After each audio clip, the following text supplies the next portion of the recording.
It's time for Security Now. Steve Gibson is here. We do have a couple of updates for iOS and for Macintosh. He'll be talking about those. They just came in over the wire. But we will also give you a chance to ask your questions.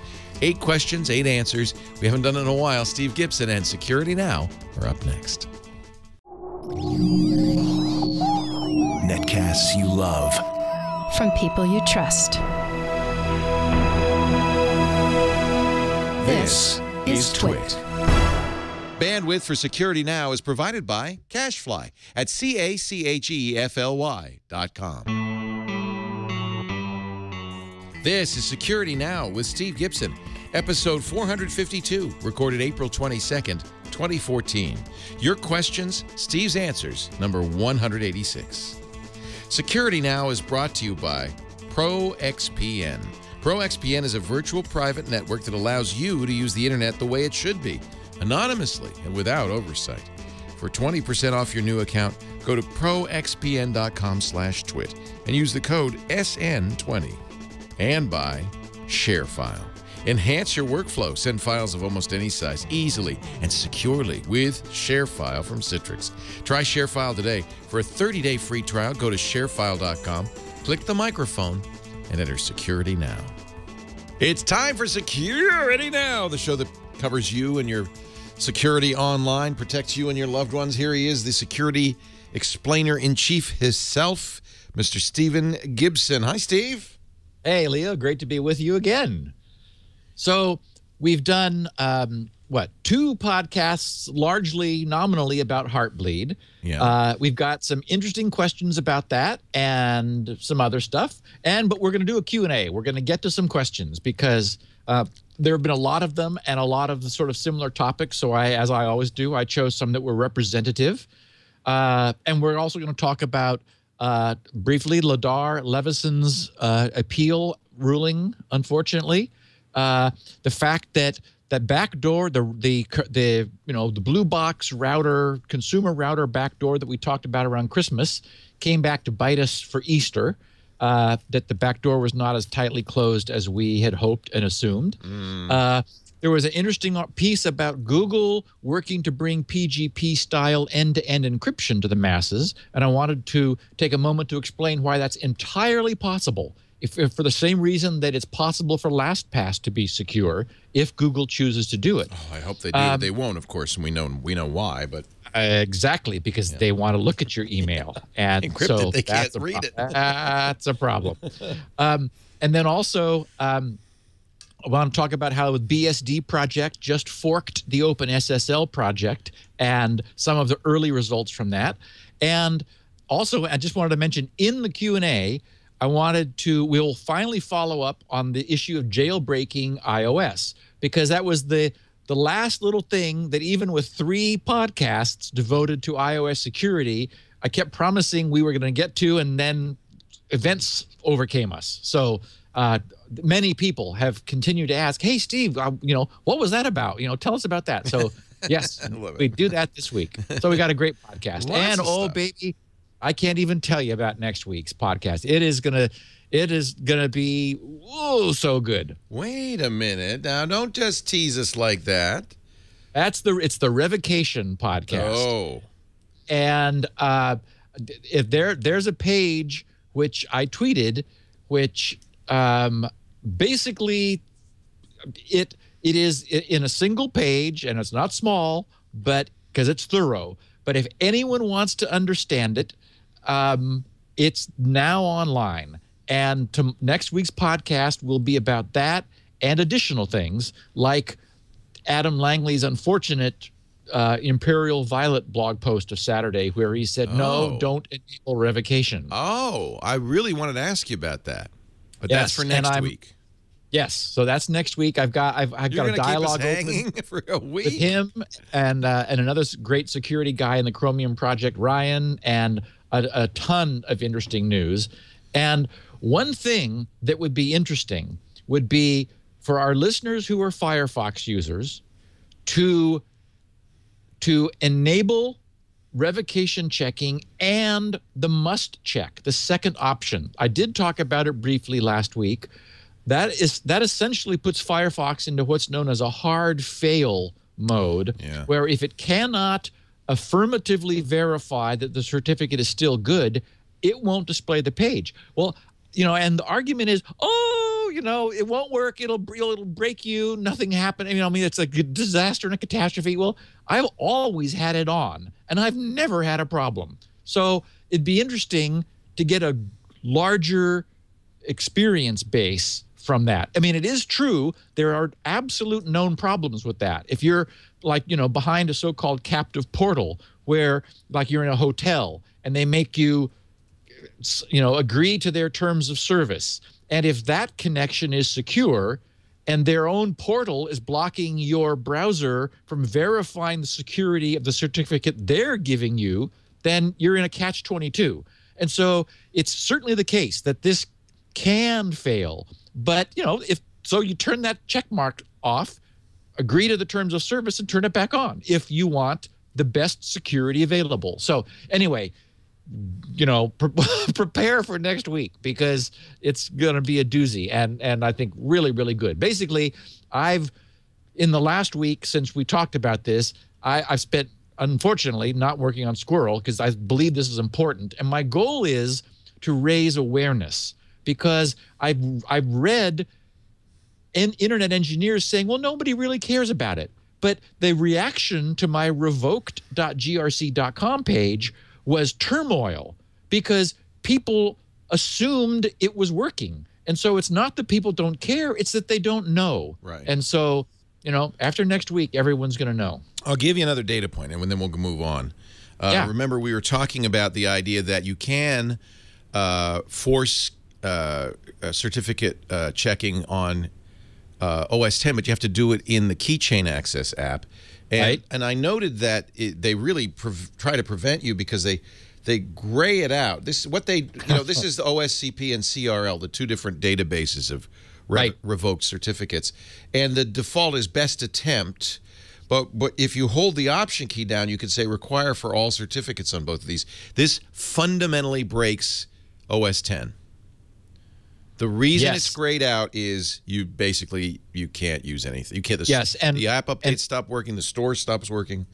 So I put it back to best attempt, because as much as I'd like it to do this, it doesn't work. Yeah, and the Chromium guys understand that. One of the reasons, well, anyway, so I don't want to preempt next week, but those terms, basically what we're going to do is we are going to walk through the 2 decades of history, from what is a CRL, what happened with it, what were the problems, then the development of OCSP, the Online Certificate Status Protocol, what has happened with it, what's been going on since, and what is the solution. Because unfortunately, Google is wrong about their position. Okay. I understand their stance, but I'll substantiate this. Next week.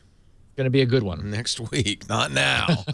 Because we just have, we got so much only other so stuff. Only so many hours we can spend. Yeah. Oh, don't say that, because then I'm going to get all the emails from people saying, "Can you give Steve 18 hours a week? Because I think he really." And you know what? If you want to do a second show, you know who to call. I appreciate that, but I've got to see. At the same time, everyone's saying, "Well, where's Squirrel? Where's SpinRite 6.1?" I know you got other things to do. What about that longest repeated string thing? It's like, oh my God, it's just me. So one thing, just one more thing on Heartbleed from the fixer. Would Squirrel have been susceptible to Heartbleed? That's question number 2. We'll get to it coming up. Today's Q&A. All right. Our show today, all right, good. That's a good tease. Our show today brought to you by a company that's doing its best to protect you online, and it's called ProXPN. OpenVPN server, hosted server, that means that when you're on an open access point or anywhere, you can surf securely. The way OpenVPN works, Steve's talked about it. You can listen to his OpenVPN show, which we did years ago, and it's all still true, is it protects, it encrypts your traffic from your computer to the OpenVPN server. Now, in some cases, you'll be using a VPN to connect to work. That's where most people first experienced virtual private networks. You can be on the corporate network from your home, but of course they've got to protect that, because that's valuable corporate information floating over the public internet. So they build an encrypted tunnel around you using OpenVPN, that's exactly how it works. Now, some people have their own OpenVPN server. This is non-trivial. And it doesn't solve a fundamental problem if you're worried about your ISP spying on you. Well, this isn't going to, having your own server is not going to do any good. What you really want is a hosted VPN somewhere out there. And if you want to bypass geographic restrictions, the somewhere out there should be somewhere other than the U.S. That's what ProXPN does. I want you to check it out. ProXPN.com/twit. They run servers in Dallas and Seattle and Los Angeles and New York, but also London, Amsterdam, and Singapore. That means your traffic can emerge on the public internet from any of those locations. You decide. Your traffic from your computer to their servers is encrypted in a 512-bit tunnel using a 2048-bit encryption key. They support PPTP on devices that don't do OpenVPN, but thank goodness they've got these great mobile apps. Their Android app really is the first one I've seen that allows you to use OpenVPN on an Android device. The apps are free, proxpn.com. If you want to know more, proxpn.com/twit. And if you don't mind, I'd really like to invite you to try it and save some money while you're doing it. If you use our offer code SN20, you'll get 20% off ProXPN service, not for the first month or year, but for the life of your account. That's for a long time. ProXPN premium accounts are usually $10 a month, $75 a year. With this discount, less than $5 a month on the yearly plan. That is a great deal. Try it today. They've got apps for Windows and Mac, which offer you advanced controls. You can select ports, connect at startup. That's kind of nice. Just put it on your laptop, it just connects automatically. You can even select which program should be shut down if that anonymous connection is ever interrupted. Hey, if I'm not anonymous, don't use email, whatever you do. Things like that. ProXPN.com, world-class customer support too. I got to tell you, this is the greatest way to do it. Not only do they accept Visa and PayPal, they accept Bitcoin, and then you're really anonymous. ProXPN.com/twit. You could try it, the premium account for 7 days, cancel in the first 7 days, get your money back. And if you use the offer code SN20, it's very, very affordable. We love it. ProXPN.com/twit. Steve recommended, doctor approved. I don't know if your doctor knows about it. All right, Steve, let's get to these. If he has your medical records, then we do hope he knows about it. He oughta, yeah. Let's get to the news. So the bad news is, my reading of this, sort of reading between the lines, is that Ladar could have used a better attorney, because he saw this coming, though. By the way, when we interviewed him, he was very afraid of this. Yeah. So he did lose on appeal the contempt of court charge, which was filed against him. Or brought against him after, which essentially was the FBI's reaction to his printing out his SSL key on paper, in what was it, 5-point type or something. It's like 11 pages of, gibberish, and made it, so he technically complied with their order to turn over the keys, but didn't make it easy for them. And So Seth Rosenblatt, who reported for CNET, sort of summed it up nicely. He said the appellate court didn't comment on the substantive issue in the case, whether the government had the right to demand the encryption keys that would allow them to observe all traffic of a targeted email account. Instead, the appeals court ruled that the internet privacy issues raised in Levinson's appeal were not clearly articulated while he was defending himself in district court. The appeals court said Levinson should have brought forward his claim that the government was exceeding its authority under U.S. Pen Register and trap and trace statutes before being charged with contempt of court by the district judge last summer. So, and Pen Register is like one direction. That's phone records, that's phone numbers that call call into you, and tap and trace is the reverse. It's records of phone numbers that are called by you. And anyway, so in the judgment, Judge Stephen Agee wrote, there was a 3-judge appellate panel, and he said Levinson's statement to the district court simply reflected his personal angst over complying with the pen and trap order, not his present appellate argument that questions whether the district court possessed the authority to act at all. So, you know, I mean, this is complex stuff, and you really need to have an on-the-ball attorney. And to me, this sort of feels like you know, this wasn't argued correctly. But, you know, I did really like Ladar was quoted saying, "Freedom is the ability to do something that somebody else disagrees with, to make a choice that somebody else wouldn't make. The problem with disrupting our right to privacy is that at the same time we do that, we disrupt our right to free speech. And without the ability to speak freely, a democracy is no longer a democracy." Love it. So, yeah. Love it. By the way, So, Ladar did a great interview with us on Triangulation, our kind of, you know, Big Thinkers interview show, which Steve has appeared to on, you know, many times. But Triangulation 125, if you want to hear his conversation. And he did talk a little bit about his concerns about how this would go in court. Now, he does have a lot of legal help, I believe, but maybe not the right. I don't know. twit.tv/TRI125 if you want to see it. Good. An ACLU attorney, Brian House, the ACLU filed an amicus brief on behalf of Ladar, like, you know, putting their 2 cents worth in is the way that works. And Brian said the court focused its decision on procedural aspects of the case unrelated to the merits of Lavabit's claims. On the merits, we believe it's clear that there are limits on the government's power to coerce innocent service providers into the government's surveillance activities. The government exceeded those limits when it asked Lavabit to blow up its business and undermine the encryption technology that ensures our collective cybersecurity, to get information for the purpose of getting information that Lavabit itself offered to provide. And remember, you know, Ladar had complied with several more limited, reasonable requests for, you know, specific individual access.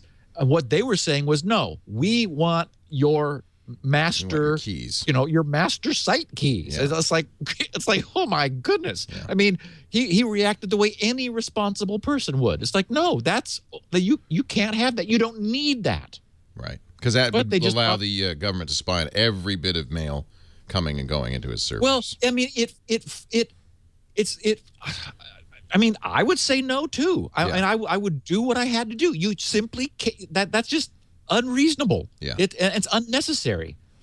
You know, I mean, it really is. You're making an assertion, an implicit assertion, which you can no longer honor. If that's the case. And then what are they going to say? Oh, thanks for the keys. Now you can't change yours. Right. You know, it's like, right. Basically, they're making him spy for them. You know, they're forcing him. It's worse than that. It's appalling. Yeah, because making him lie for them. If they were making him spy, he would at least know what he was doing. Right. They have subverted the privacy of everyone who uses his server. Horrible. Yeah. I can only hope that this will be further appealed. He has a legal defense fund at lavabit.com. I encourage everybody to donate. Is it still there, or is it dark mail? Last time I went, maybe it's dark mail now, because last time I went to Lavabit, something else happened. Yeah, and I think his security certificate has been revoked. But he did that. No, he revoked it. Right, because he had lost control of it because the FBI there's links to his Lavabit legal defense fund right there, and he even has a Bitcoin link. Maybe I'll just give him some Bitcoin. But that's at lavabit.com. Okay, so it must be that you can't go secure. Can you go HTTPS? No, and he did that on purpose. Remember, so that you'd get this warning. And I think he even has. Let's see. And presumably, if you were using Lavabit as I was, can that connect to the real Lavabit? Boy, am I familiar with what that looks like. We've seen those a lot, haven't we, lately? Yeah. At least that works. good for him. Well, I tip my hat. He's just done. He's a freedom fighter. He is a freedom fighter. Has been and continues to be a very important part of this conversation, which I argue we have to be having. This is a good conversation. I mean, just for the sake of asking these questions. And you may excoriate, Edward Snowden as a traitor, and there are those who do that, but there is no one who can say anything negative about what Levinson did. He acted with absolute integrity, and he is fighting for freedom. I mean, there's just no question in my mind. Well, and it's not even clear that there was anything there. It's not like there was a huge pot of gold that he was hiding. No, he's just doing the right all that thing. happened was that Snowden referred to it once as like a secure email provider, which, I argue is an oxymoron at this point. And maybe had an account. But it's like they could have just said, give us that account. And he would have said, okay. Anyway, yeah. Well, and, we've seen instances where the FBI seems, I think it's just, these are very technical issues. And someone probably said to someone else, go get his keys. And that's what someone did. We've seen instances, remember, where like whole servers were like ripped out of racks and removed, even though they hosted hundreds of other people's domains. And it's just like, it's a bit of a blunt instrument in some cases. I do refer you to the interview because he talks about that as well. And some of the people who, as the agents that he spoke to were clearly clueless. Some were not. Some knew exactly what they were doing. And he's of the opinion they knew exactly what they were asking for. So around Christmas time, we covered the story that was broken by Eloy Vanderbecken of Synactive. That's his company. He was the guy who discovered that port 32764 that was open in at least 24. We know of 24 models of routers by Netgear, Cisco, Linksys, like Cisco brand, and then the Linksys Cisco, the Linksys Cisco, and also Diamond routers. And remember that 32764 is an interesting number because exactly half of 64K is, which is really 65536. Half of that is 32768. So this is, 4 ports down from the middle of the theoretical port range. And what we discovered, and we covered it at length around Christmas, was that there was a server open listening for incoming TCP connections such that anyone who found a router with this open could give it this amazing collection of commands, like dump your firmware, dump, like all of your settings, dump your admin password, your admin username and password. It's like the keys to the kingdom just sitting there. Wow. And so, of course, that caused a big brouhaha. And in January, patches were available to close that. Well, Eloy, I don't remember now the story exactly, but I don't remember now. I'm confusing whether it was at Christmas or just in Easter. I think it was at Christmas where he was at his relative's house and he discovered this in their router. Anyway, for whatever reason, he recently took a look at the firmware, and one of the arguably best thing about open source software, and I got a bunch of flack for my recent position on open source. People who are in the religion believe that I wasn't sufficiently devout, but anyway, that's another topic. But one of the best things about it is when you suspect a problem, it is available to go check.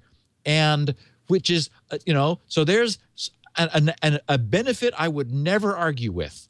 Like, for example, that's exactly what Heartbleed gave us, was the guys discovered the problem, then they looked in the source code, which was available, and said, ugh, and completely understood the nature and the and the reach and the extent. No reverse engineering was necessary. So that's very powerful.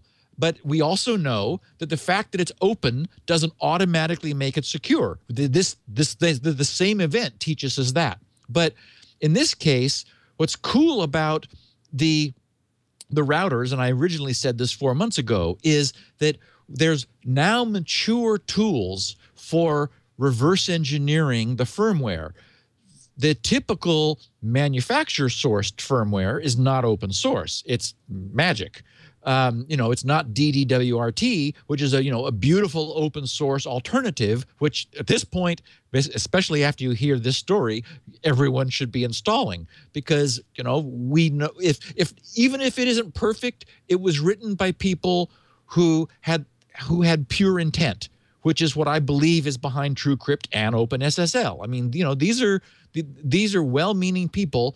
The problem is, what it appeared to be 4 months ago is that the manufacturer deliberately put this backdoor in routers. Okay, a month later in January, that's closed. That no longer works. Eloy sucks out the firmware of an updated router, uses these very nice mature reverse engineering tools, and takes a close look at it. And what he discovers is the back door is still there. Taking a close look at it, he finds that there's a server running not for TCP, but for Ethernet. So what happens is, when the router is booted, a raw socket is opened on the same port, on 32764. It's not, however, bound to TCP.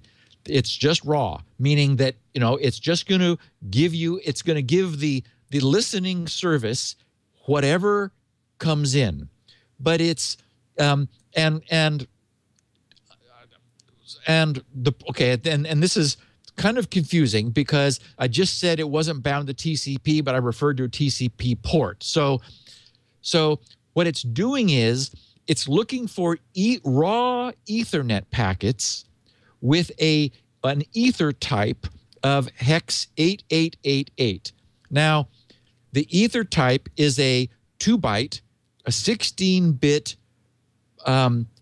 piece of information in every Ethernet packet header. And remember that, like in our local area networks, we've covered all this in years past, all of this fundamental technology. So anybody who's interested, who hasn't been listening from day one, this may spur your curiosity. We've got podcasts completely explaining all this. So the idea is that a TCP packet cannot move over Ethernet without sort of an envelope, without a carrier. So Ethernet is the carrier. And so inside the Ethernet packet will be like an IP packet, and then inside the IP packet will be which type of IP packet, and it's TCP. So it's sort of this, the Russian dolls, that sort of, stacked wrappers or enclosed wrappers. So 8888 is unused. And for example, 0800, that says, if that ether type 0800 says it's an IPv4 packet like we have out on the internet. And for example, 0806 is ARP, the address resolution protocol. So that gives you some sense. So that the ether type determines what's inside. So what we have now in these routers, and maybe even more of them, we really don't know, is an Ethernet backdoor that listens for a unique and not otherwise in use ether type, not IP, not ARP. It's its own thing. And if the payload if such a packet arrives at the router and the payload contains the MD5, which is a hash, message digest 5, It's pretty much retired because it's had security problems, but it's useful for this. It's sort of a key. The MD5 hash of the router's commercial model number, that's the magic cookie that the packet contains. And if it's a packet type of 201, which is just another header, then the system launches the original TCP listening backdoor that has even been enhanced with some additional commands since then. There's some stuff to flash the router lights. So what does this mean? First of all, if you had such a router, Leo, I could not send that packet to you because Ethernet doesn't cross the internet. It's not routable, they say. Correct. It's not routable. The idea is Ethernet is used within a LAN and it encapsulates the IP data, but out on the internet, it's IP traffic, which is going from routers. Although the routers are typically linked with some encapsulation protocol, like it might be Ethernet, and it often is. But the point is, the Ethernet gets stripped off, then the IP packet is carried into the router, it routes around, and then a new Ethernet packet, a new Ethernet wrapper is put on if it's going to then transit across an Ethernet link. So we call the WAN side of our routers, the Ethernet, the wide area network. But actually, and it is that from our perspective, but from the perspective on the other side of the router, it's the ISP's LAN. So what this does is it nicely constrains the attack surface or the attack neighborhood from being anyone on the internet to being anyone on the ISP's LAN, which is still not no one, and you still don't want this. But it does mean that it's not possible to scan the internet. That's how we know, for example, that there were 6,000 routers that had this problem. Someone scanned for port 32764 and 6,000 routers said, yeah, I like connections on that port. Well, after come on in. Come on, I'm listening. What command? What do you want? Please? Yeah, I got a whole list of commands I'm happy to respond to. So that for those routers that were updated, that got closed. But what we now know, there's no question now that this wasn't left over. I mean, even though someone deliberately designed this, it could have been argued that they forgot about it and left it in. It was a test mode or developer mode or something. Very much like the famous Windows Metafile mess that I got myself involved in, because looking at it, it was clear to me somebody put this in there on purpose. Right. That's all I ever said. Not that it was malicious. Nefarious. Yeah. It's just that it was there. Yeah. And even Mark Rusunovich agreed with me. He looked at the code and he said, yes, this looks purposeful. Some things are mistakes. Some things are actually purposeful. Well, and also, Leo, as the point I made was back in the beginning, Windows Metafile, that's an ancient format. And that was before anyone even thought about security. It wasn't even an itch in Microsoft. So they thought, hey, wouldn't it be cool if we could put code in a metafile? Right. Now the idea would just, it just makes you shudder to think of putting code deliberately put code in an image format. But once upon a time, that seemed like a cool hack. Anyway, so the point is that we didn't know for sure that this just didn't happen to get left in by mistake. Now there's no question. This is an undocumented, deliberate, administrative backdoor into routers. That's such terrible. that the ISP with no knowledge of their users can send any customer router on their network that Ethernet packet, and that causes the system to start up the sysconfig manager. It's scfgmgr. It starts it with the -F flag, which causes it to then bind TCP protocol to that port. Then the ISP, essentially so this is like a knock. We've talked about port knocking. This is a type of a knock packet where the door is closed until you send a special packet like knocking on the door, and this opens the door. So this isn't a deliberate backdoor.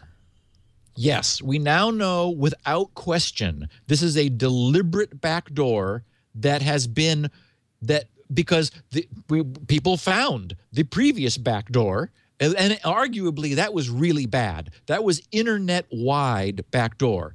This is not good because it's not clear to me that other customers on the same LAN could not arrange to attack the other customers on that network. That is, I mean, routing is complicated, and there could be, VLANs and other sorts of barriers to divide an ISP up. But what we know is that this thing was discovered. It wasn't removed. They increased the security so that you have to knock on the router first with a packet that cannot come from anywhere on the internet. It has to come from somewhere on the ISP's LAN, which is what we see as the WAN. But if it has to come from the gateway router, or no, it actually because that would be a gateway router is still an IP router. It's got to come from an Ethernet switch, like an Ethernet switch or an Ethernet injection. So would this work with DSL? DSL, or would you have to be on a cable? I mean, this seems like an odd. No, I mean I can setting. Somebody must want this. Yeah. Somebody said, like this was. You're a thinking feature. ISP wanted this.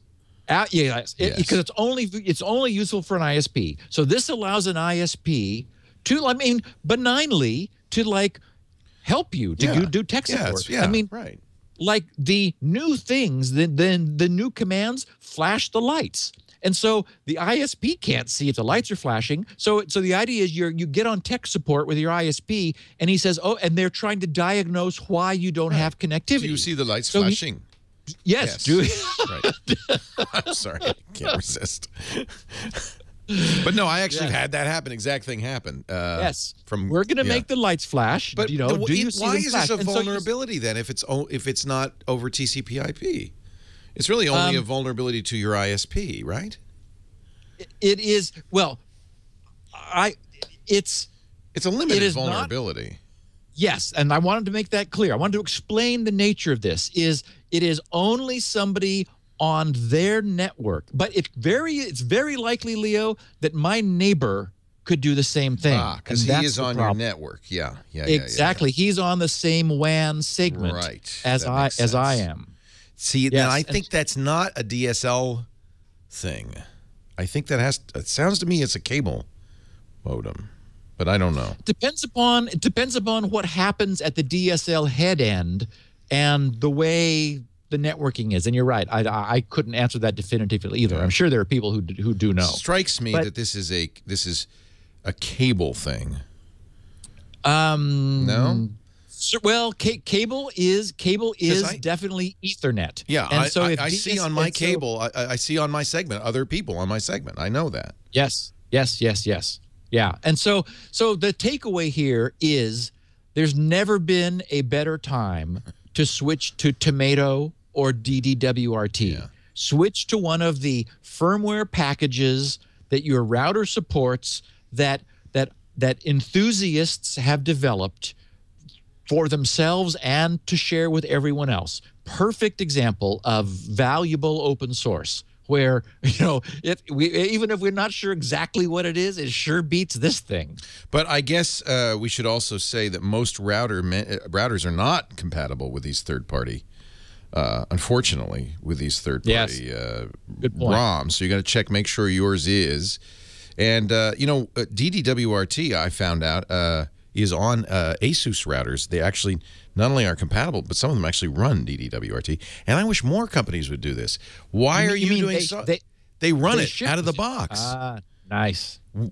Let other folks, let other people do this because why are you developing software? Stop it. One of the reasons is they're trying to have extra check boxes on their feature list and, fancy features. And, we're going to check for firmware in the background and update and so forth. And so, they're trying to differentiate themselves. And we just want it to be a reliable piece of blue plastic. Right. Yeah. In this case. So, VentureBeat they broke the story as far as I could see that Google is researching ways to make encryption easier to use in email. And what they're specifically, Google is apparently exploring bringing PGP to Gmail. And I'm excited because within the Gmail ecosystem, this is entirely possible.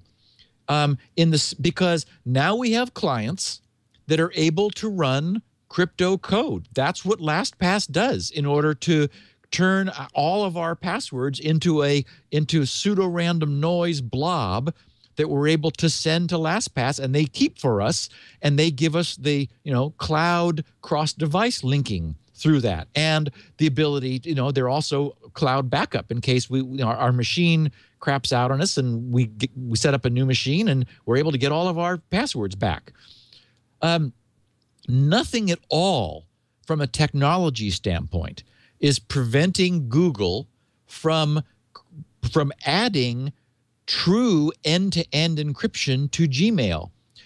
A user could have their client, their browser, use the platform's random number generator, which is hopefully good. Also, maybe get some from Google and other places. Put a whole pile of randomness together. Harvest entropy to create a key which Google never knows about. In the same way we do with LastPass, and that is their PGP key, and it is encrypted and stored with Google. But Google never has the decryption key because it's based on things local to the server. And then all users of Gmail could just sort of have this happen. I mean, it could be completely transparent. In fact, it's probably, they'll roll it out slowly. It'll be a checkbox you turn on and so forth. And it's, of course, a problem when your email leaves the confines of Gmail, because if it continues to be PGP encrypted, then we're back to the same problem. But for Gmail users, first of all, they could receive PGP email. I mean, for example, the classic problem that Snowden had with I'm blanking on the reporter's name, Glenn Greenwald, yeah. Where Glenn, was kept resisting installing PGP, which is the only way that Snowden was willing to communicate. That could all go away. So to me, this is exciting. I mean, this offers us, and within the Gmail ecosystem, transparent, user-to-user, true end-to-end encryption, where Google is not holding the keys. So it doesn't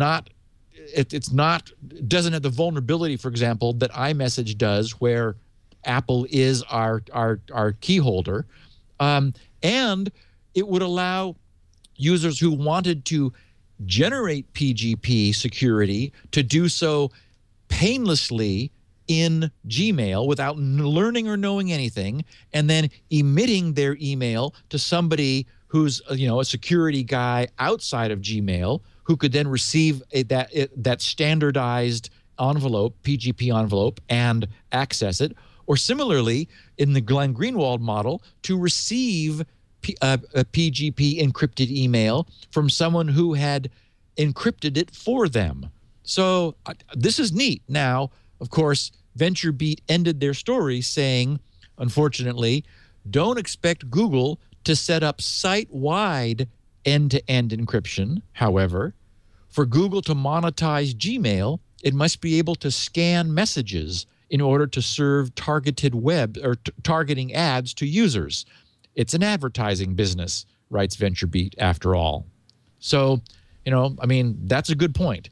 I mean, it's really an interesting gut check for Google. What's more important to you, ad revenue, or supporting PGP? We had Vince Cerf on again yesterday, and he reiterated that the only change he'd make maybe in his invention of TCP/IP is at the time that they did this in the early 70s, public key crypto was known in the among the spy industry and was known privately, but was not publicly known. And if had they known about public key crypto and had they had access to things like RSA, they would have used it. They were using DES with symmetric encryption, which we now know is not enough.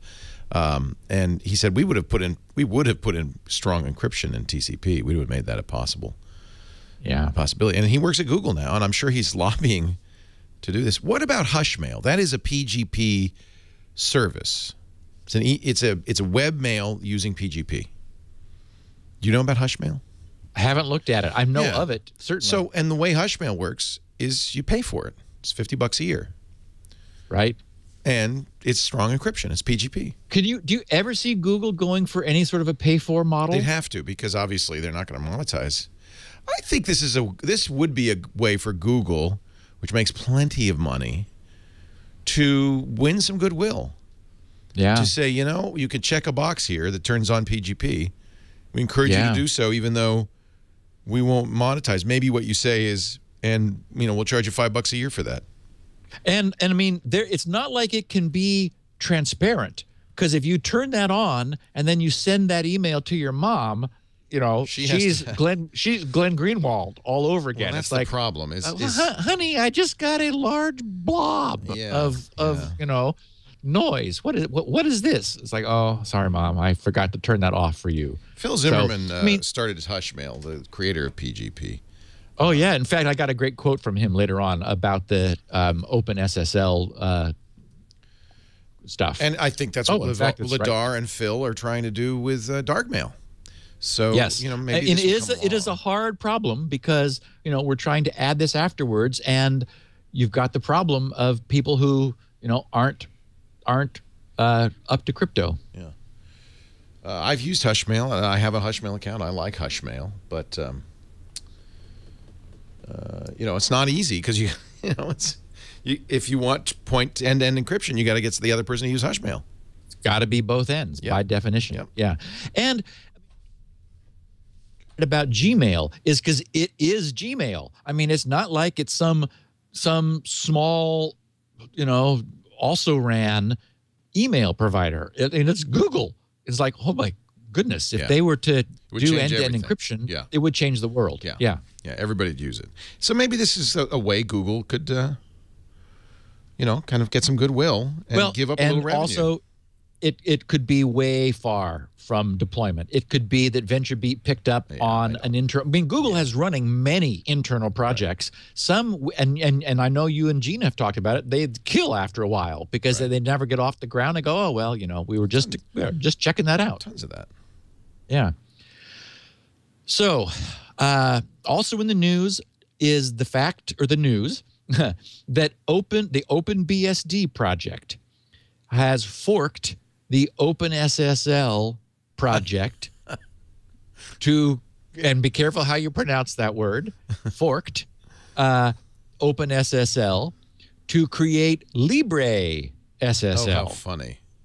Uh-huh. Oh, how funny. Because, the same thing happened with OpenOffice and LibreOffice. Yes, Libre exactly. means, as Libre is the open source, the word for open source in most countries, not the US. So if you go click that link, that LibreSSL.org link, Leo, because their site is a little bit is a kick. And here we have the trash being taken out. You want to take a break? Yeah, I guess so. It isn't much of a website. In fact, it looks like it's a heavy reliance on Comic Sans. Doesn't really give you some confidence here. Is this a joke? This must be no. Fools. No. It says, at the moment, we're too busy deleting and rewriting code to make a decent web page. No, we don't want help making web pages. Thank you. Okay, so also the other one is the OpenSSLRampage.org. That second link there is then this is the OpenSSL Valhalla Rampage, and they're calling it the Purge. And they're using the Heartbleed logo, I note, on the page. It's a Tumblr. Oh yeah. So okay, so what is this about? This is, I mean, this in all seriousness, this is interesting, but it does terrify me because it, despite all of its warts, OpenSSL is amazing for all that it contains. Yeah, and those little posts there, Leo, are fabulous. Yeah. For all that it contains, and it's time tested. Yes, we just all went through a huge upheaval because one line of code was left out to check the bounds on a buffer. But that's a mistake, and that can happen. So here's what the OpenSSL guys are doing. They've looked at the OpenBSD guys, having split off forked the OpenSSL project. They are now going through and literally, as I said, they call it the purge, hacking and hewing. As of, almost immediately, 90,000 lines of C code have been removed, reducing the overall line count by 150,000 lines, because they've also done some reformatting of where the curly braces are, as we were talking about, C formatting. Their point is that there is so much stuff that is just not needed in OpenSSL. So, for example, OpenSSL supports, of all things, VMS, which is the old DEC operating system, which is now owned by HP. And I thought, it does? So, I went over and looked at HP, and they're talking about how VMS has OpenSSL, and it's got 0.9.8 something or other. I mean, it's one that was current. And so that's something that, that apparently VMS is still in use, and OpenSSL is the way they get their security. So these guys are saying 99.99% of the community does not care about OpenSSL's support for VMS. And it's hard to argue with that. 98%, they say, do not care about Windows. What they care about is POSIX support so that it can be used with Unix and Unix derivatives, all of the star.nix machines. They don't care about FIPS compliance because, of course, that's a mixed blessing, as we know. And so these guys are saying, even with all of that, the code base is all. I mean, this has been done already in LibreSSL, and the code base is still API compatible. Unless you're VMS or, Oh no, absolutely. So like Windows, it will no longer. LibreSSL will not offer Windows compatibility, nor VMS compatibility. But the point is, it will be apparently vastly smaller, and their goal is to go through it and root out all of the stuff, the cruft, which it has sort of accumulated as features were added. That, I could see that when on a full moon, when that is also leap year, that that might come in handy. But gee, is it worth having that in everybody's copy of OpenSSL? Probably not. So, I mean, the OpenSSL even has its own printf implementation. Really? And one of their comments is, that's handy. Pretty much no one needs to write their own printf implementation, because they can just obviously bind to the C runtime that's got printf. Right. But OpenSSL has one in case you didn't have one, around or available. So that gives you some sense for it. So the reason I consider it a mixed blessing, as I said before, is that it's like, oh boy, you know, hacking in a human in there, it's very easy to make a mistake. Very easy to introduce some subtle incompatibility. So it's like, yikes. I guess my recommendation is, great that this has happened. Now give it 10 years. Because, boy, I thought I had a quote. I don't see it here now. I ran across, it might be somewhere else, a really clever, I think it was in the Q&A, a Phil Zimmerman, yes, it is in the Q&A, a Phil Zimmerman quote, you know, about this notion. So we'll get that when we get to it. There is a very important piece of security news relative to updates. Everyone listening to this, if you haven't already, who is running a Mac with OS X needs to update now. There's the Apple released this morning, and such a short time before the podcast, I couldn't get them into the show notes. So I quickly generated, after the show notes were already formatted and PDF'd and emailed to everyone and posted on the site and everything. I created another file that goes through what happened. So we normally don't do this with Apple because we normally don't have access to this. This was actually posted on GitHub by a guy,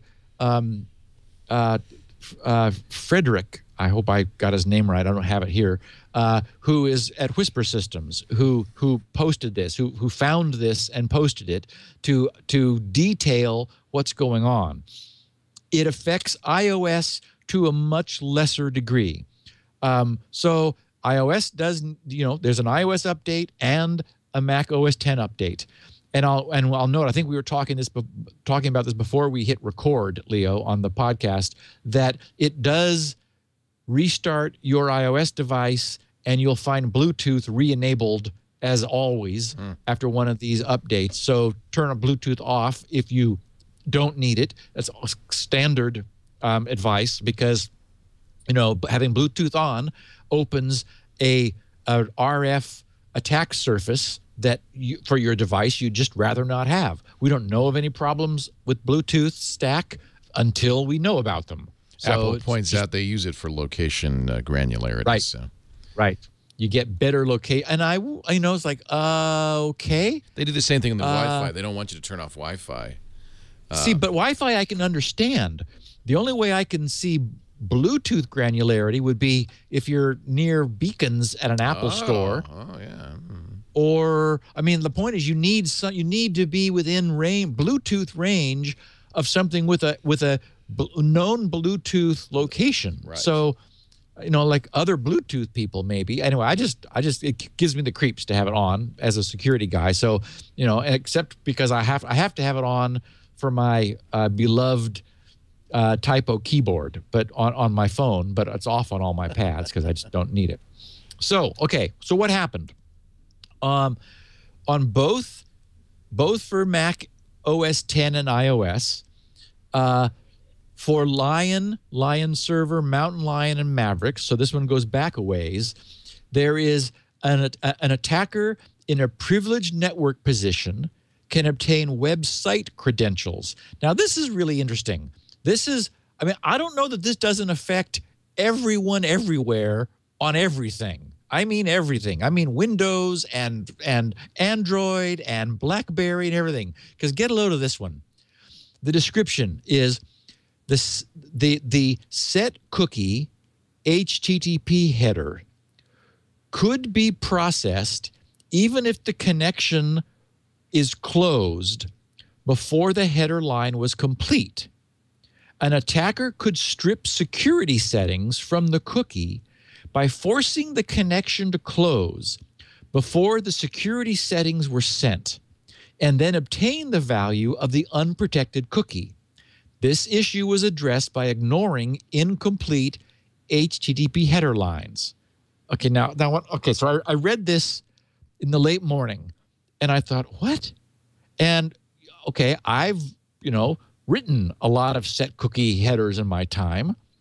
And reverse engineering this, it's like, okay. So a set cookie header, the normal format is the phrase set hyphen cookie colon space. Then you have a name equals value pair. That is, the name of the cookie equals the contents of the cookie. And you can do that a few times to set whatever cookies you want. Then you have an optional term which specifies that this can only be delivered over HTTPS. And I don't know if it has to be last, but by convention, it is last. And so what these guys realized was, and I regard this as theoretical, because I don't even know if if you could actually do this, because it would have to be that the first part of the header line ended ended the packet it was in, and the security phrase, which is normally tacked on the end, was in the next packet, because that's the only way you could sever the connection in between packets. You can't sever the connection in a packet, because then the packet's not going to validate. So, it's like, okay. That's why I earlier tweeted, it's like, hey, folks, update iOS when you get around to it. But, just don't be in a panic about this one. So interesting theoretical problem, but seems to me really obscure. But at the same time, I don't. And so in the case of Apple's systems, both iOS and Mac OS X, they would allow this incomplete header to be processed, even though it didn't have its normal carriage return line feed ending at the end, which is what they're now doing. This is what the change is they wait till they get that formal end of line carriage return line feed to say that we received the whole header. They were processing a partial header, and someone figured out that if you could snip it right at the exact right character, which has to be on a packet boundary, which also has to be on a packet boundary, then you could get the cookie, which may well contain, for example, it might be your session cookie, which you definitely want to keep secret. It could make it non-protected, not protected by SSL. Then you would connect again and be able to, then you would spoof the server, and the browser that had stored the cookie unprotected would give it to you over HTTP. Again, it's a convoluted exploit. Kind of like Firesheep, though, right? Once you've got the session cookie. Yeah, but again, Leo, you've got to. I mean, talk about standing on one foot, touching your nose, jumping up, and trying to click your heels together three times. This is the kind of security flaw we like. If there are any good security flaws, this is that. Yeah, like I said, yes, update iOS, but don't like rush home to do it. You'll be okay. That was one of a number. There is a problem not in iOS, only in OS X, in the core services UI agent. And this sounds potentially more problematical, which is why I said absolutely do update OS X. I've updated all of my Macs immediately. They were turned off, but I turned them on in order to update them. Visiting a maliciously crafted website or URL may result in an unexpected application termination or arbitrary code execution. That's bad. So they describe it as a format string issue existed in the handling of URLs. This is like bad. This issue was addressed through additional validation of URLs. This issue does not affect systems prior to OS X Mavericks. So they did something that broke URL validation in a way that allows a malformed URL to potentially perform an arbitrary code execution. That's bad. That means, you know, links on web pages, links in email, the link itself could be malicious. So, ouch, you know, patch that, everybody. In the font parser, again, another potential problem. Opening a maliciously crafted PDF file may result in an unexpected application termination or arbitrary code execution. And then Apple says that a buffer overflow existed in the handling of fonts in PDF files. And we already know, you know, from all of the coverage of this in Windows, those are not good. This issue was addressed through additional bounds checking. This issue does not affect OS X 10. Oh, I'm sorry. This issue does not affect OS 10 Mavericks systems, so previous. So this was something they fixed at OS 10, which does affect earlier ones. And then one that is new for Mavericks, and this is bad also. This is in the image.io library. Viewing a maliciously crafted JPEG image may lead to an unexpected application termination or arbitrary code execution.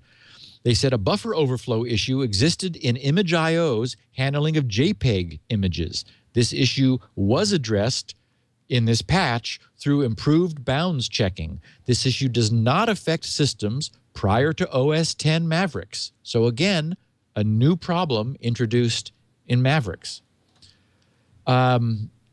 And there's a problem with the Intel. I think everybody's got the idea. Update. Yeah. This is important for OS X. Intel graphics driver problem. There are a number of these that are local that are, for that reason, much less concerned than like clicking on a link on a web page and you're pwned.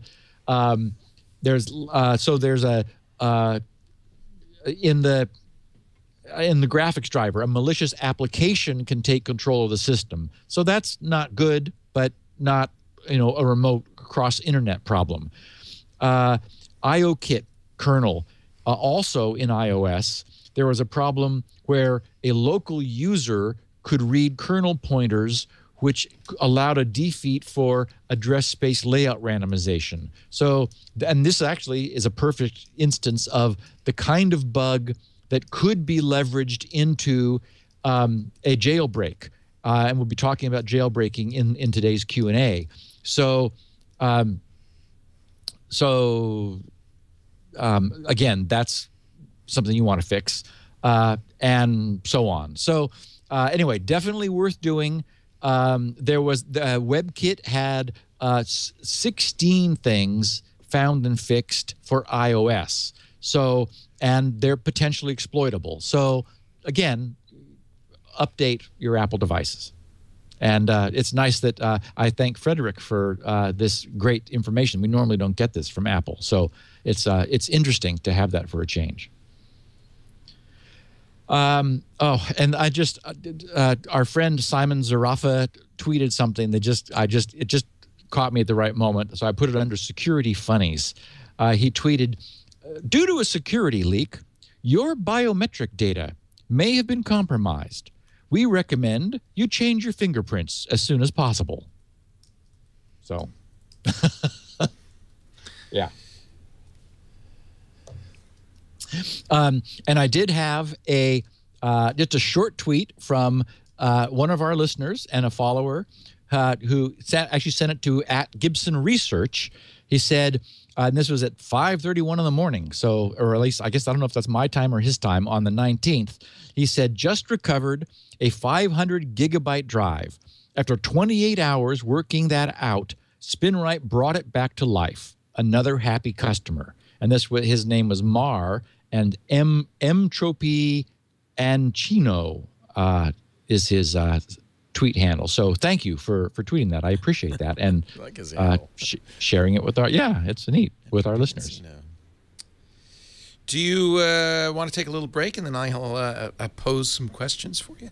Perfect. Let's do it. Our show today brought to you by the fine folks at Citrix, who make a product you may have heard of. Gosh knows I use it all the time, called ShareFile. You can find out more at sharefile.com. Go ahead. You can all go there at once. It won't bring it down. ShareFile is a great way to share files over the internet. You know, if you listen to this show, email attachments are verboten. We don't do I don't do attachments. No. And yet, I would guess that the majority of business emails have something attached to, you know, a doc file or a PDF, maybe a contract, a presentation, PowerPoint presentation, spreadsheets.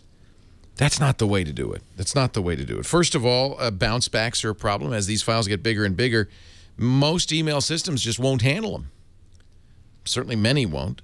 Not to mention the total security or lack thereof risk that you're running by sending stuff through the email. It's like sending it in a postcard. So I would suggest sending it through the email as an attachment is not HIPAA compliant, not compliant with regulations in many industries. I would suggest ShareFile. What ShareFile does is you choose your industry, and it works in so many industries: accounting, architecture, medical, legal, real estate. If you're a lawyer and you're sending pleadings through the mail or client information through the mail, you know better than that. Having that disclaimer at the bottom of your email saying, if this is not the party for whom this email was intended, you must destroy it without reading immediately. Yeah, right. Like, that's going to work. You need to be using ShareFile. Let me show you. I'll log into my ShareFile account and give you an idea of what ShareFile can do for you. First of all, if you go to my account, you'll see that it's branded. It doesn't say ShareFile. It says Twit. It has a Twit logo and everything. Files get up here. I could upload them directly, but they most often get up here through the ShareFile sync tool, which is always running in the background. Synchronizes my folders. I have a couple of different ShareFile folders that I use. Once it's on the ShareFile cloud, by the way, I can access it through the free ShareFile apps on my tablets, my iPad, my Android device. But so I use it to send stuff to radio stations. So here's a voice track for a radio station. I'll pick the file. Now, I can press the send button, and I'll get a web form to let me send an email. You can also use an Outlook plugin that makes it look just like an attachment. That's very nice for people who aren't super technical. I use this interface. This is how I send, because I don't know who I'm sending to. Somebody at a radio station who may not be technical. So I want to control it. I can, require them to enter their name and email. I can say how long they can have it, a year, a day, never expires, how many times they can download. Let's say I'm going to say you can download this once and it expires after 1 day, and I'm going to get an email when you do it. Now I'm going to press send, and I'm going to get a secure link, HTTPS secure link. I'll copy that link to the clipboard and paste it in for you so you see what they see. But once you have the link, you put it in the email. So I do this every every Wednesday, I guess. I send them a file. There we go. Copy that to clipboard, paste it in, and here we go. This is what they're going to see. And it really is nice if they're not sophisticated. They'll see my logo. They'll see it says download. It says what it is, a WAV file, the name of it, the length, the size, and a download button. Could not be easier. This solves a huge problem for me and for you too if you're sharing files, attaching files to email, sharing files in business. I want you to try ShareFile right now. Visit sharefile.com. Go to the top of the page. You get 30 days free when you click this podcast listeners click here link. 30 days free. If you have a business or you work for somebody, you're in an IT department, if you're a doctor or a lawyer, or you just know there's a better way, tell the person who's responsible to check it out for 30 days free. Sharefile.com. I use it to send pictures to people. I use it all the time. Sharefile.com. Click the podcasters link at the top of the page and enter our offer code SECURITYNOW, one word, for 30 days free. SECURITYNOW for 30 days free. Sharefile.com. We thank them so much for their support of Security Now. Leo Laporte, Steve Gibson. 8 questions, which is, you know what? Now in hindsight, that seems like a right number. I had a feeling. Question number 1 from Casey Elisha. And I love them, Leo. A lot of them are short. So short's good. They can be tweets, that kind of thing. Casey Elisha, or Elisha Bailey, Bellevue. Now this says Bellevue, Nebraska. Via Twitter. Steve, wasn't there going to be some quick talk over jailbreaking at the end of the iOS security episodes? the time ended up running out upon? Yes, indeed. So, okay. In fact, as I was listening to your commercial with one ear, I was thinking, my comment about the patch that just was issued, where a local application was able to obtain kernel pointers. And I even then I said, well, that's kind of the way a jailbreak would work. I wouldn't be This is to block jailbreaks. Yep. Yes, I wouldn't be surprised if that update blocked an effective jailbreak. They do that all the time. Yes, and so that's a perfect example. So in the 3 weeks that we covered iOS security, we basically looked at this, soup to nuts, amazingly aggressive security architecture which Apple has put in place, where from the moment the power turns on and the boot kernel checks the signature of the code in memory before it loads it, and then it loads it and runs it, and it checks the code of the next thing. So you get this chain of verification, and replete with all the other checks that we talked about. This is specifically to prevent things like a jailbreak, to prevent applications from doing anything wrong. So the question is, how then can they? And it was, and I'd never really focused on jailbreaking. It just wasn't something I had looked at before, and we hadn't had any. I had no need to go dig into it. But reading these documents, I found myself thinking, well, wait a minute, how do you jailbreak in that case? And the answer is exactly what we would expect. It's one thing to have a bulletproof, perfectly worked out design, but you also have to have a bulletproof, perfectly worked out implementation. And we know how OpenSSL is an example of, and in TLS, we're still finding little edge cases where TLS, it's like something we didn't think about in the protocol. So it's possible that the design can be wrong, independent of the implementation being right, or the design can be solid and the implementation can be wrong. So jailbreaks leverage mistakes, even tiny mistakes, infinitesimal mistakes, little chinks in the implementation of the architecture that we covered, which looks absolutely bulletproof. And a perfect example is the one we read, where a local application manages through some oversight, either in design, which is still possible, or in implementation, to get some information that allows it to bypass the mitigations that Apple has put in place. And thus a jailbreak. It gets some foothold and is then able to, for example, if there was any way that an application could get enough privilege to change 1 byte on, one byte in storage. For example, the byte that verifies the signature. Somewhere there's a byte that, is doing, ultimately, after all this fancy, amazing crypto, it comes down to a jump, to a conditional branch, equal or not equal. And all you have to do is change a bit in order to change that from an equal to a non-equal. And in doing that, in changing that bit, you have broken the signature. But now you've also changed the test to make sure it's broken rather than to make sure it's not broken. So that gives you a sense. If there's any way to change what Apple intends, that's all it takes. And so it's been a cat and mouse game. The major work that Apple did when they released version 6 was primarily focused on security improvements to prevent jailbreaking.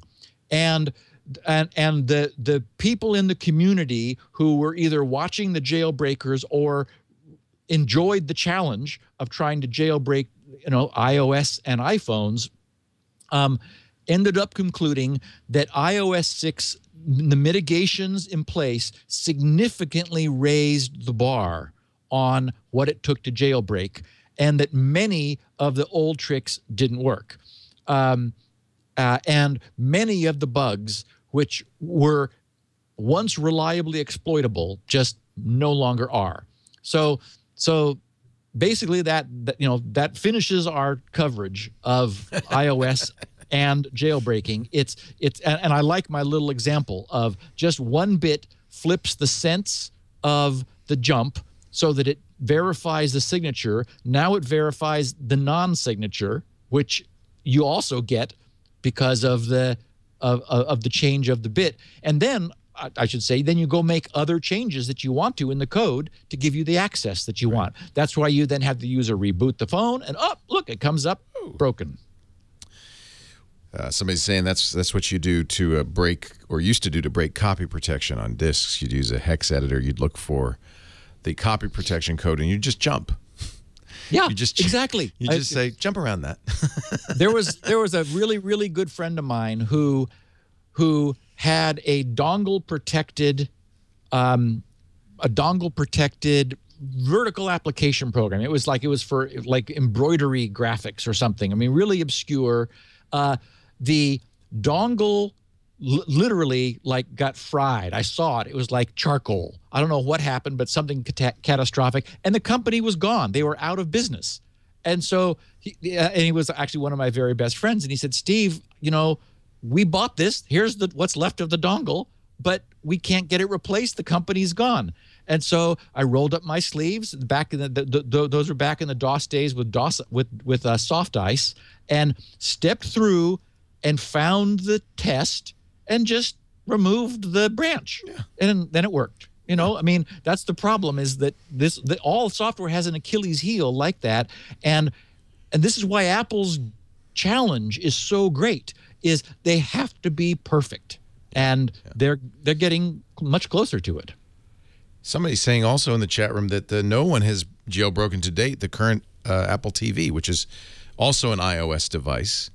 And I, for a long time, used jailbreaks on Apple TV to add capabilities to it. Firecore. And I guess you can't do it anymore. I didn't know that. Well, remember, it's a function both of how hard the problem is and how great the demand is. Yes. So because if we take the notion of this stuff all to some degree being porous, then how much pressure are you putting against the porosity in order to force your code in? Lots of incentive to break the iPhone, maybe a little less than the Apple TV. Yeah. Correct. Yeah. Twitter from Joe at The News Now. And this is the one you were referring to, at SGGRC. If a squirrel were written in active use, would it be vulnerable to the Heartbleed flaw? You want a one-word answer? No. Yes. No. The answer is no. Yeah. And really quickly, the reason is, and this is what's one of the very cool things about Squirrel, if I don't say so myself, is that Squirrel doesn't give a web server any secrets to keep. That's my favorite way of expressing it. Squirrel gives web servers no secrets to keep. Normal login, there is a secret. We call it your password. And we're wanting the website to keep your password secret. And because traditionally and historically and famously they can't, that's the problem. Squirrel doesn't give them a secret. Squirrel gives them an ID, and then when you come back and allege and assert that ID, the website can test that that ID is true, that you actually are that user. And because your ID changes for every site you go to and everyone has a different ID, it's just noise. So Heartbleed would have no effect on Squirrel whatsoever. Websites could publish the Squirrel credentials of all their users. It would tell them nothing because they're completely anonymous, and they are of no value to any other site, only that particular domain. And they only they just represent a user, but they provide no other information. That's awesome. I know. That's the point. I'll be back to it shortly. Squirrel, for those who I don't know how you could not know, but for those who don't know, is Steve's unique approach to website login.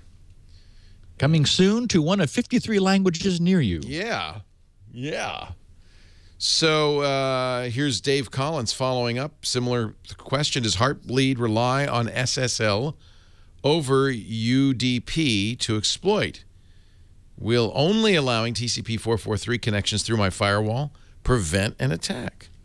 And I think I'm responsible for this confusion, Dave. I apologize for that, because I introduced the Heartbleed conversation by talking about where the heartbeat came from, and it was the addition of a TLS heartbeat, which is where the Heartbleed name arose, and it was a mistake in the heartbeat code, which is in SSL, and which and in the latest version of SSL/TLS, you can transport that over either UDP or TCP. So unfortunately, the answer is no. Heartbleed does not rely on SSL over UDP. It's probably equally vulnerable there, but it's definitely vulnerable over TCP. So when you say, will only allowing TCP 443 through my firewall prevent the attack, remember that it's not even letting it through your firewall that's a problem. It's what it arrives at. One thing we never discussed was we talked about the servers, the server side vulnerability that is of a malicious client probing the server, sucking out all of the server's private information, or a great quantity of it. We never talked about the client side vulnerabilities, and they're symmetrical. That is, if you have a client, which is to say an appliance or any software using that vulnerable version of SSL, first of all, you might be running a server yourself, in which case you're vulnerable just like the internet servers were. But you also might be running a client who reaches out over SSL to remote servers. If your client, if your client is doing that over TLS connections and it's using that vulnerable range of OpenSSL, and you connected to a malicious server, it could reverse probe you and you wouldn't know it. It could use Heartbleed on you, the client, in order to extract 64K of stuff from your client machine. So remember, this is only TCP, and so in Dave's case, allowing it through his firewall, it's not like the packets passing by that's the problem, it's where they go. So if they went to a server with OpenSSL in that vulnerable range, yes, that's a problem. If you had it open because you wanted, client activity, which normally your firewall will open that for you, or the router will dynamically, that's not going to be a problem. But so it's important to note that clients with that range of OpenSSL would be subject to attack by a malicious server that they reached out and connected with. All right, moving along to question 4. And this is a good one, actually. I'd like to know, because we talked about this with you and Bruce Schneier, that some routers are vulnerable to Heartbleed. Our questioner, Car the Marklar, tweets, Steve, is there a way to test my home router for an OpenSSL Heartbleed vulnerability? And I have such good news. I didn't realize this was a very good friend of mine had written this until You know I tweeted Car it. the Marklar? No, I know Robin Keir. Robin was at McAfee for a while. He was at Foundstone before that.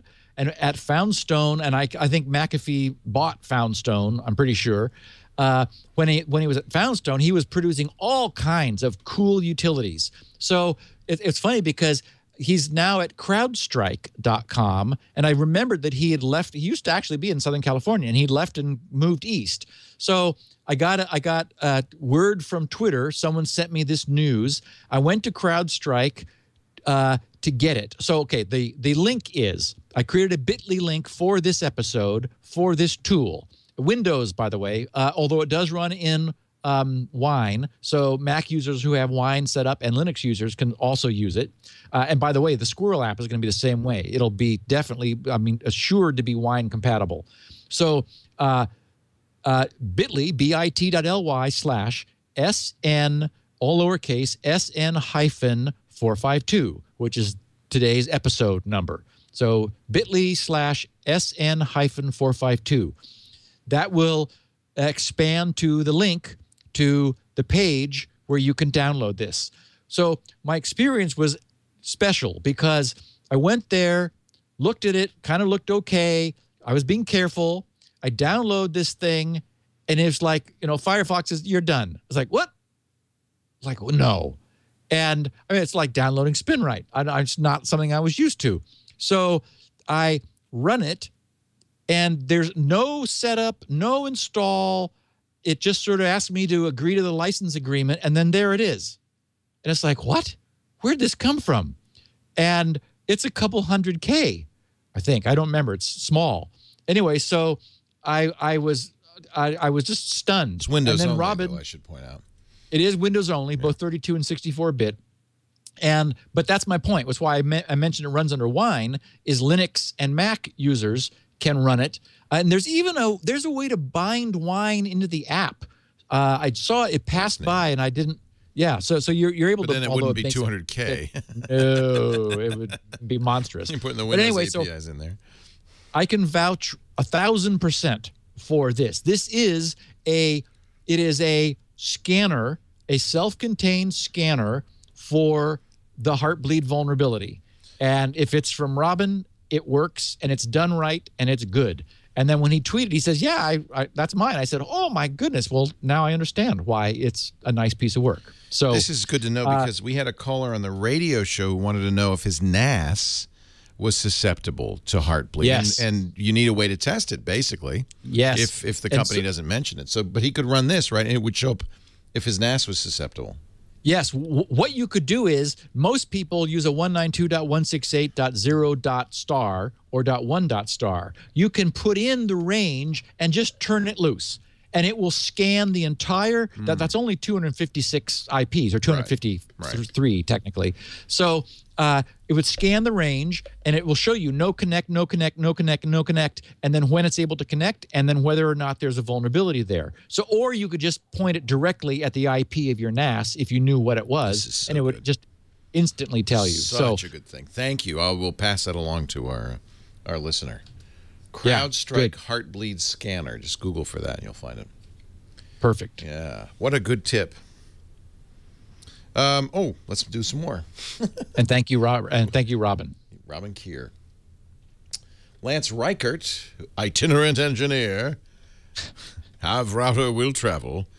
He's home to roost at last, and his subject is hold off on fixing Heartbleed. Some suggest being careful in rolling out fixes to security flaws, echoing Phil Zimmerman's warning, quote, treat all new crypto as you would new pharmaceuticals.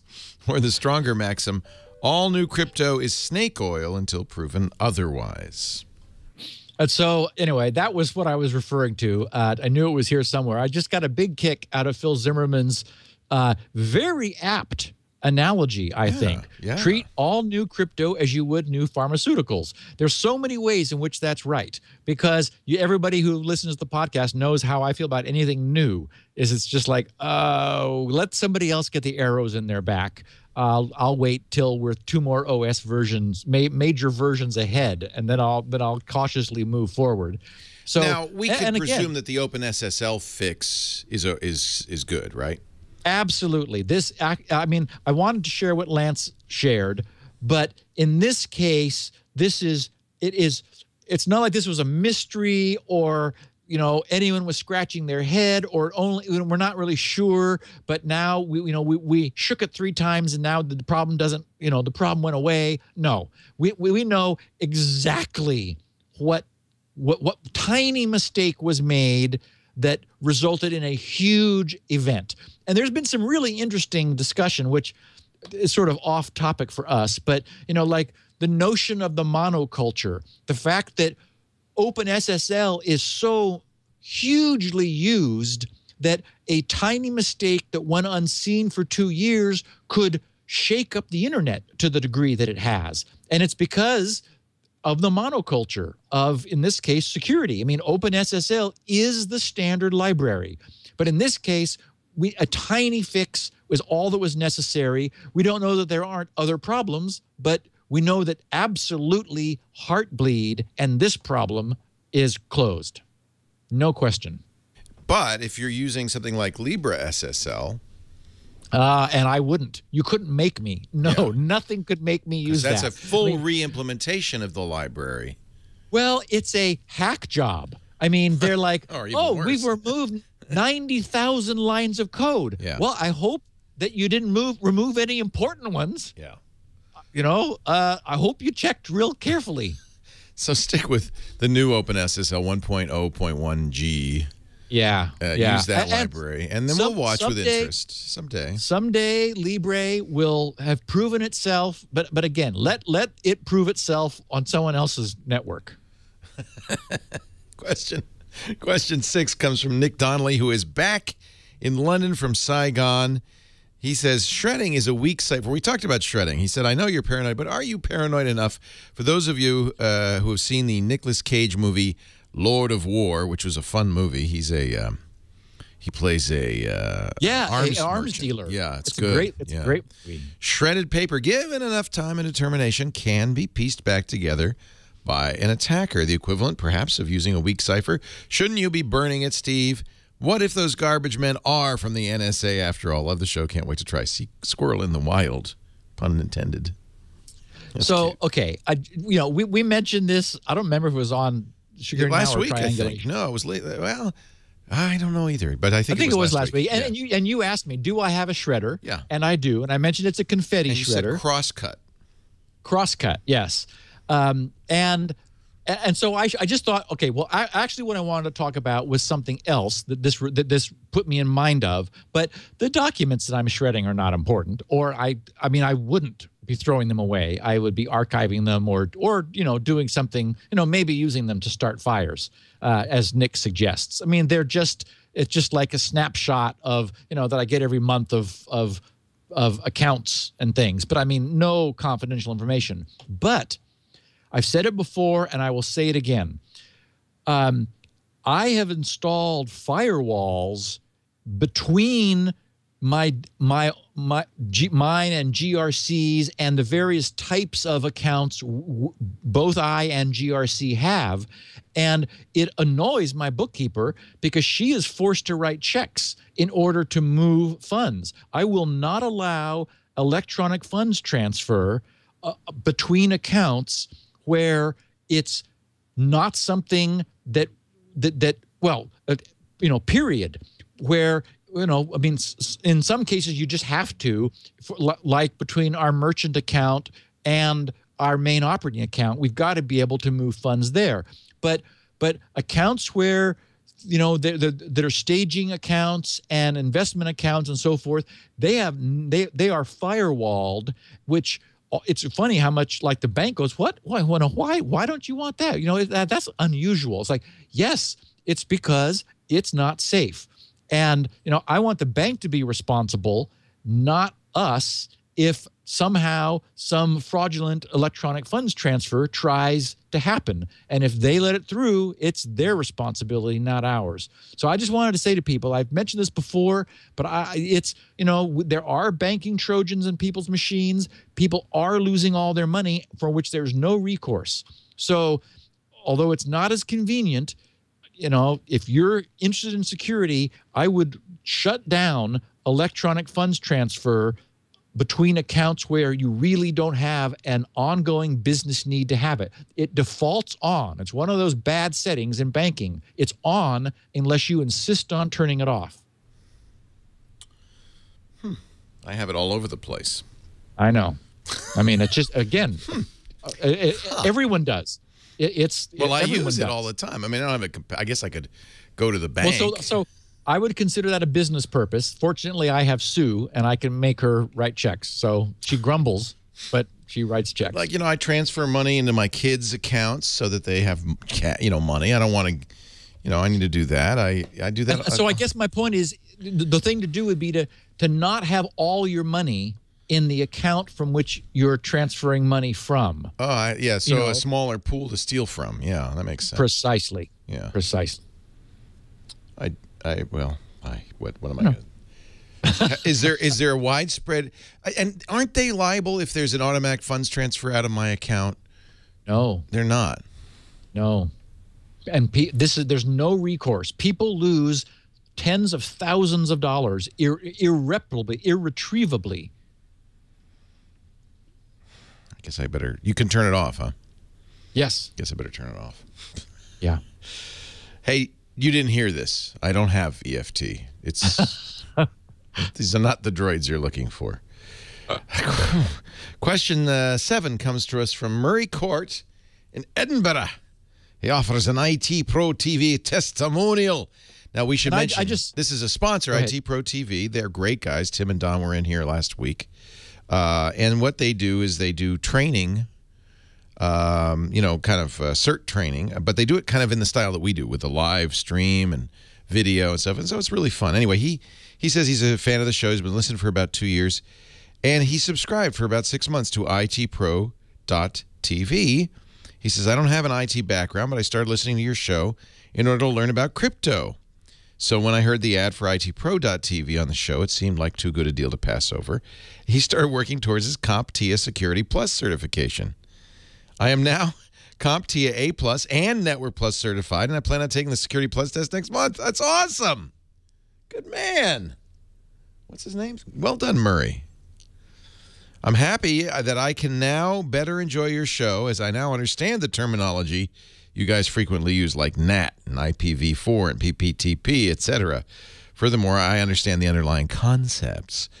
I realize you guys have probably defined all of this terminology in your years on the air together.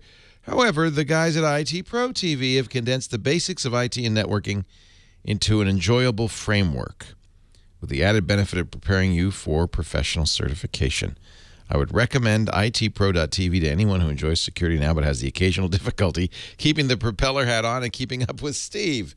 Feel free to read this on the air. Well, they're not on. They actually don't have an ad this week, but hey, there you go. I think that's great. I appreciate the testimonial. Well, and I ran across this, you know, unsolicited in the mailbag as I was going through to build our Q&A for today, and I thought, yeah, I mean, it was so well written and such a great, you know, a first-hand account. I thought, yeah, let's share that. It's a nice story. They now have the what is it, ISC squared? There's a new certificate, even more high-end security certificate that they also are doing.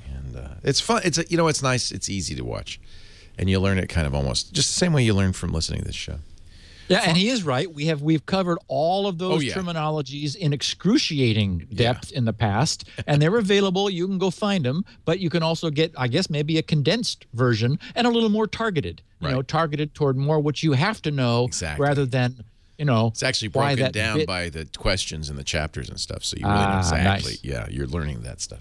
Teaching to the test is not always a bad thing. Tom Barron's, our last question, comes from Long Island, New York. He wonders about Chrome's certificate revocation checkbox. Steve, you said, I believe, in the last Security Now, we should be clicking on the box to allow Chrome for check to check for revocation of certificates. I'm reading articles that say differently, and they're quoting Google directly. I'd love to hear your input on this since I have checked the said box, Tom B., Long Island. As have I. Okay. We showed you how to do it on the show.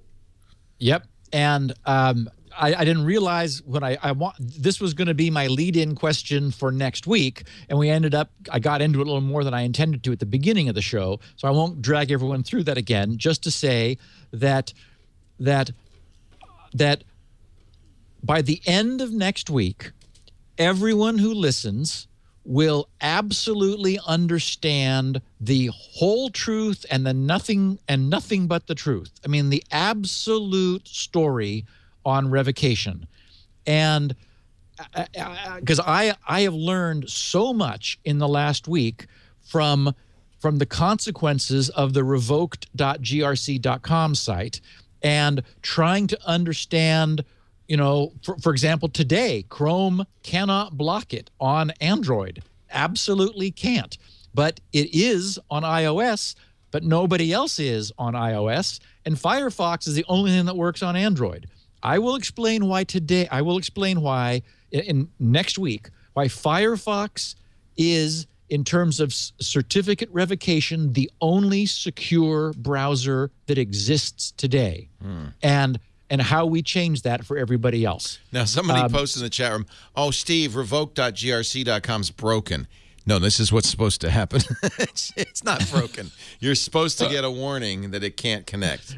That means your browser's smart and is recognizing it, right? Right. But if you try that with Chrome on Android, you will see the page, which you should not see. If you try that with iOS with Safari on iOS, you will see the page, which you should not see. So revocation, the Google's complaint is that it's not perfect. And nothing that Adam Langley has said is factually incorrect, but it is very biased. When he says that the Chrome's certificate, its own private CRL set, doesn't contain all the revoked certificates. I mean, boy, is he telling the truth. Because it's like saying that this thimble of water doesn't contain all of the water in the oceans. Right. Because the Chrome CRL set is limited to about 24,000 certs total. Yeah. And that's how many are revoked daily. So it's a incredibly minimal subset and absolutely doesn't do the job. Well, we're going to get into this debate. That's going to be very interesting next week. And by the way, there it is. That's what it looks like if it's done wrong. I'm surfing to it on my Android phone, and I'm getting a message from Steve, revocation awareness test. If you can see this, and apparently you can, you are using, you're reading it. Yes, a revocation unaware web browser. So you want to see this. That looks like it's broken, but the way that's the test. You want to see the block with the browser big preventing you from getting to this page. You don't want to see the page, and if you do, then you're going to want to listen next week and find out why Google has decided that this is not a box that you should check. Yeah, we have it. It's a fabulous podcast. I can't wait, and everybody's going to listen. But should I still check that box in Chrome? Yes, okay. It does you no harm. What Adam's argument is, and again, he's not wrong. It's that it does you no good, is what he's saying.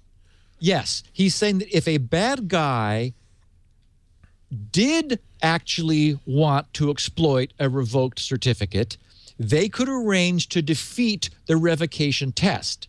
But it's not absolutely true. You have to be a powerful, properly positioned bad guy in the right setting. So he's absolutely right that revocation, Google's revocation with that checkbox can be defeated. Firefox's cannot, because everybody else is using what's called soft fail, where if you can't verify revocation, then you assume it's okay. If you check that second checkbox on the Firefox dialog, where they say, if you cannot affirm that the certificate is okay, treat it as failed, that's called a hard fail. Only Firefox offers it. And so what I'm seeing here on Chrome, this is not a hard fail. Correct. This is check for server certificate revocation, but it will not fail if they can't verify that it's been revoked, even if it's not a correct certificate. Exactly. Well, that's not right. Exactly. No. It's I mean, and so my whole goal, internet engineers have been saying, I've read Adam say, there doesn't seem to be much demand for this. I argue it's because nobody knows. Yeah, this has been hidden from us. No. Yes. Yeah. And so by the end of next week, everybody is going to understand this. It's really interesting. And there'll be a sudden increase in the demand.